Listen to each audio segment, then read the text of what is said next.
And welcome to Ukraine Crisis Media Center. Those people who on Saturdays and Sundays following us, you will now listen to a report of Colonel Lysenko's. Please, Colonel.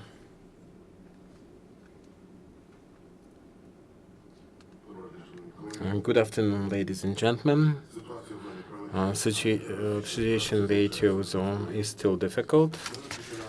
We cannot exclude big-scale provocation from the Russian side, terrorist attacks, shelling, firing, etc. And with the further accusation of the anti-terrorist forces in order to create some precedent for influx of so-called peacekeeping units of the Russian Federation forces. Now still we have left from Russia to Ukraine of subversive groups, combatant ammunition, machinery, and weaponry. The increase of weaponry and personnel was registered even by monitors from OSCE on the 8th of November at Makiyevka, in the territory controlled by terrorist fighters of so-called DPR. The convoy with 40 trucks carrying heavy weaponry was observed. Howitzers with 122 millimeters diameter, and also monitors OSCE registered the file of soldiers without any insignia in uniform at the corner of Lensk and Kuprina. The convoy tanks was observed, 4 T-72 tanks and 5 T-64 tanks. Head of OSCE, Burkhalter, expressed his consent on reports of OSCE monitors because of the convoys moving to the territories controlled by the unlawful military forces. There was no statement on the affiliation of the forces, but we have no doubts about that. We still have shelling and firing at some from the other side at Donetsk, from anti-aircraft, artillery, tanks, mortars, and firearms. Donetsk airport was fired from artillery, cannon, grenade launchers, mortars, firearms at Nevelsky, Severnomaiorsk, Avdiivka, Leninsky, Marienka, Krasnohorivka, Kamenka-Piskino, Kalinovo, Troitsky. The firing was registered. Position at Nenke village were done by Volify units. At Debaltsevo from artillery, grenade launchers, mortars, and firearms. Terrorists fired at Debaltsevo, Lenivka, Bulavinska, Nikishina, and at Mount Ostromohila. And at the same area, terrorists fired at Verhulivka village from Graz. At Pervomaisk, from tanks and mortars, they fired at our position at Krymsky and Zolote town.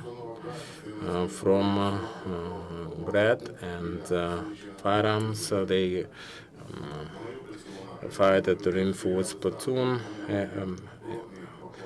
hold at Trusizbenka, Mariupol, the company deployment at Orlivsky. From mortars and grenade launchers at Novovaspa, Starognativka, Zamožno. From artillery, they fired at the reinforced area at Granitne, and also mortar fire was opened at Mariupol. The situation under control. All the services are working as usual. At Luhansk, at village Stanично Luhansk, from mortars, from grenade launchers, they fired at platoons of platoon positions of the ATO forces. So we destroyed the points from where they fire and make them change their position. Yesterday we lost 3 Ukrainian soldiers and 13 were wounded. We're still in the middle of negotiation to release 5 negotiators who were in contact with the terrorists to release hostages, Ukrainian hostages. Yesterday, the President of Ukraine, Petro Poroshenko, visited the Chief Clinical Hospital, Colonel Igor Gordichuk, and gave him the Golden Star, the Hero of Ukraine, and orders of Magnitsky of the second or the third grade. Colonel of the Armed Forces of Ukraine, Officer of the General Staff, Hero of Ukraine, Igor Gordichuk, led a special force detachment in the rear of the enemy. He was one of the first to take Sabormahila Mount.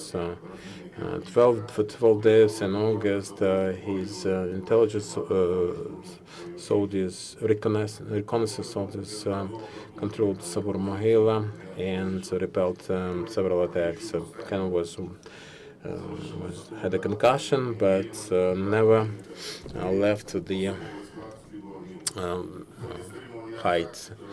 Igor Gordichuk was heavily wounded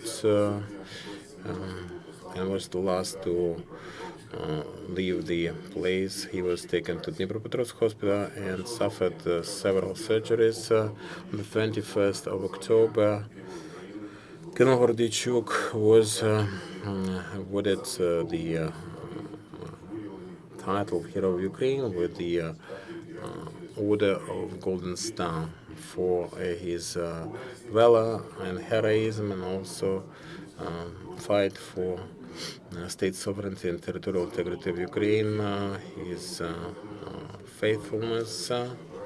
And last day, the Krasnodar, the file of bodyguards was had an explosion because when they disturbed the stretch grenades, and two bodyguards were admitted to the hospital. Illegal armed forces and armed forces of Russian forces used drones for reconnaissance. Yesterday, bodyguards observed two cases of drones. One of them was going from the Crimea to the mainland Ukraine, and the other was flying around Mariupol. Also, at bodyguard ship Chervony Chaban of Kherson detachment, there was the helicopter Mi-8 of the Armed Forces of the Russian Federation. A bit later, two combat helicopters K-22 alerted the border from Kharkiv to the Netherlands with Minister of Foreign Affairs, Mr. Kondes, and head of Kharkiv State Administration, Baluta, sent to home 5 coffins, and the evidence gathering is continuing. Head of the Foreign Office of the Netherlands informed on the development investigation led by the Netherlands investigators. Expert also identified 289 dead bodies out of 298. And Ukraine considers destruction of the civilian aircraft as a crime against humanity.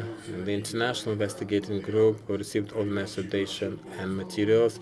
Ukraine is expecting timely establishment of the guilty party and punishment of those who supply terrorists with the armaments and provide financial political support. Minister of Foreign Affairs of the Netherlands also stated that he sees no grounds to release sanctions against the to relax sanctions against the Russian Federation. Any questions, please? Nikolai Shitko, Wall Street Journal. Tell us, please, can we say that situation in this week, we can see big loss, lots of casualties, and the OSCE statements. Wasn't it the most difficult week after signing of the Minsk Accord? And as a follow-up, On many occasions, all the parties announced that the ceasefire agreement was valid. What should happen for Kiev to recognize that Minsk Accords are cancelled because of its invalidity, their invalidity? Yes, last week we had more intensive shelling fighting and also lift of additional forces and deployment of machinery, ammunition, personnel for terrorist formations. However, there are no decisions as to abandonance of the main documents. And among them, we count the protocol signed in Minsk on the 5th of September, and also the memorandum signed on the 19th of September, the main framework documents to guide Ukraine, and also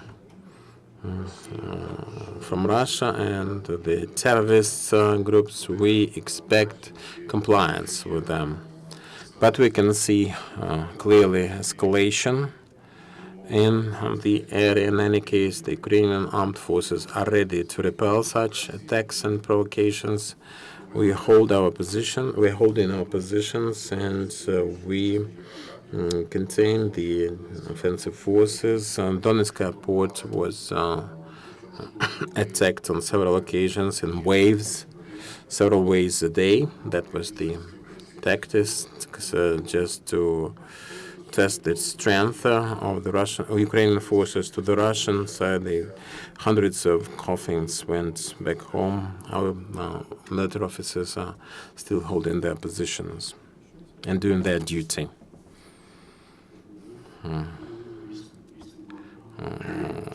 Montreal Bulletin, all Ukrainian association named after Vasil Stus. I'm just back from our Mariupol.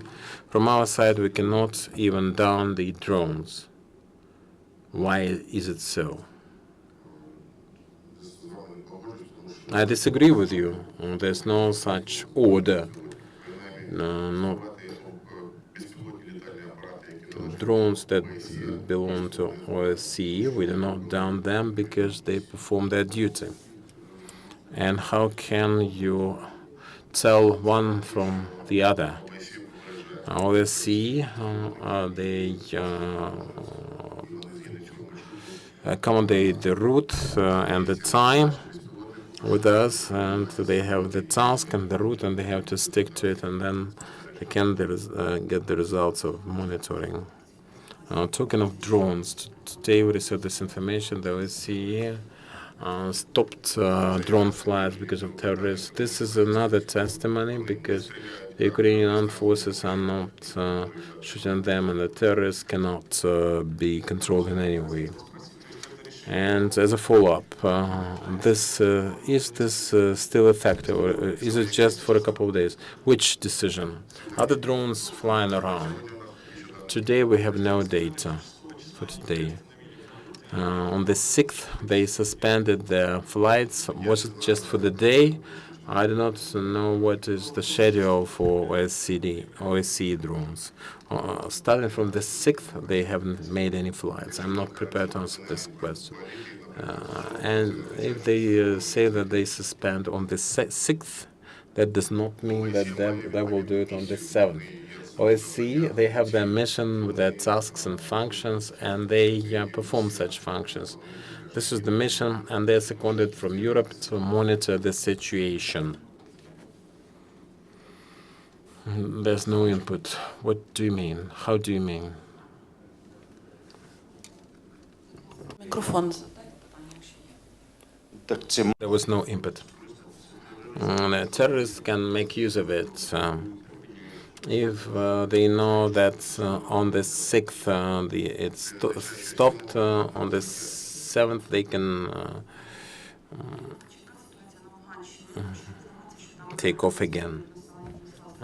In Luhansk region, are there any cases of shelling from Kretz? We have some information on shell and add the communities, but we have no precise data on destructions and casualties.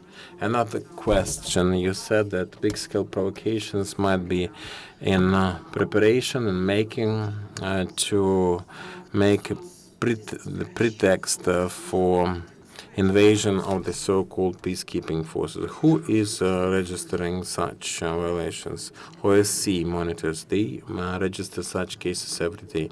Are there any further questions, dear colleagues? Thank you very much. And tomorrow we will have the schedule posted on our site by the end of the day for tomorrow. Thank you.